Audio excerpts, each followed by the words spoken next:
Hey guys, welcome back to the BuzWeaver channel, and in our top stories today from the Daily Mail, Russian officials claim Wagner warlord Yevgeny Prigozhin was on plane which crashed near Moscow and growing mystery over his fate, while passengers list for doomed jet is published and claims mercenary groups.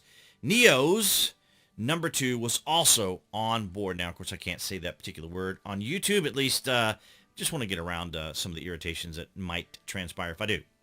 Russian officials have claimed Wagner chief Yevgeny Prigozhin was on an ill-fated plane which crashed in a field north of Moscow, killed all 10 on board 2 months after his failed coup attempt against Putin's regime. Now, of course, as everyone knows, this would not be the first person who's challenged Putin to have mysteriously perished, but nonetheless, we read on.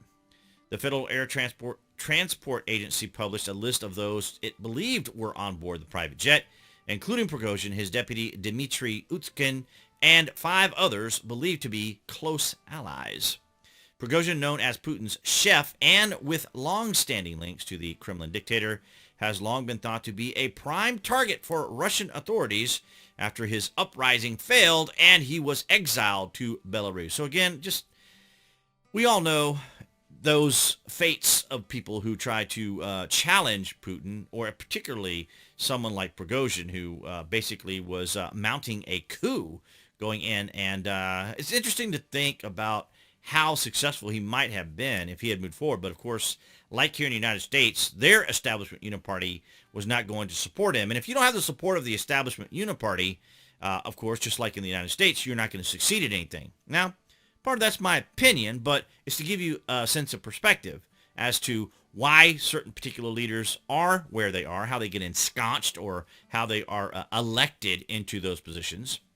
10 bodies have been retrieved from the wreckage, local emergency services have said, but Mail Online is unable to independently verify whether Prigozhin was one of them. Reports of a second plane also linked to Prigozhin in the area at the time of the crash that later flew to Moscow has fueled suggestions that the warlord cheated death by traveling in a different plane, or even that it may be his ruse to escape into exile. Wow. The plot thickens.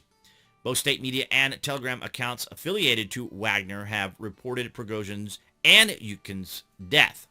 While the fate of the bitter rival remained unknown, While the fate of his bitter rival remained unknown, the Russian president enjoyed a WW2 memorial concert and handed out military honors to Kursk Russians. So, ladies and gentlemen, of course, I would have to say that Putin is probably feeling extraordinarily emboldened right now because among areas of threats, Prigozhin was certainly one that presented a greater threat to him, and obviously him coming into Russia and marching towards Moscow as he was going to do was a serious threat to Putin as well as to the establishment military there.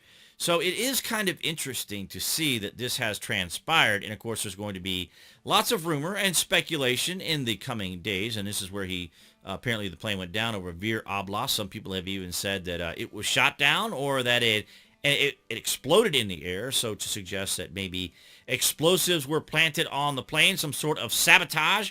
Who knows, ladies and gentlemen? We are going to hear a lot about this in the coming days. But as we have talked about here on the BuzWeaver channel, this is an ongoing conflict in the Ukraine. And I have been keeping an eye on it, so I still watch mostly each day. I still watch Denny's there, who is a commercial pilot there in Ukraine, who covers all the activities there, as well as Operator Starsky, who is with the Ukrainian National Guard. He is, as I believe, I guess, basically his title is that he is a press secretary there for the National Guard. So I keep up with both of them as they are on the ground there in Ukraine. Well, not directly on the ground there, at least not Denny's anyway. But nonetheless, guys, still keeping my ear to the ground there when it comes to what's going on there in Ukraine. But this is a fascinating turn of events, particularly coming on the heels of the Republican debate, which I did watch and didn't feel it was necessary to really cover here.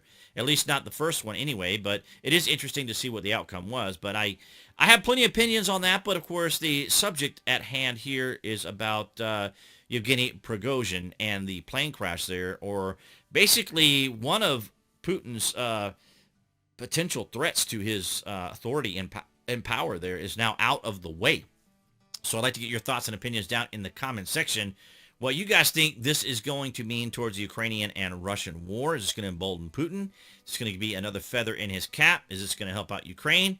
Particularly since the Wagner Group was actually much more successful against the Ukrainians than was the Russian army. You guys will have to let me know down in the comments. But I want to thank all you guys across New Tech for your guys' continued and renewed support of the channel. Thank you so very much, as well as all of you guys here on YouTube. What an amazing week we've had here so far. So appearing there on the screen, that would be the channel icon. You guys can click on that if you haven't subscribed, and you should. Also to select notifications. That way you know when there's content here on the channel. And I'll see all you guys in the next video.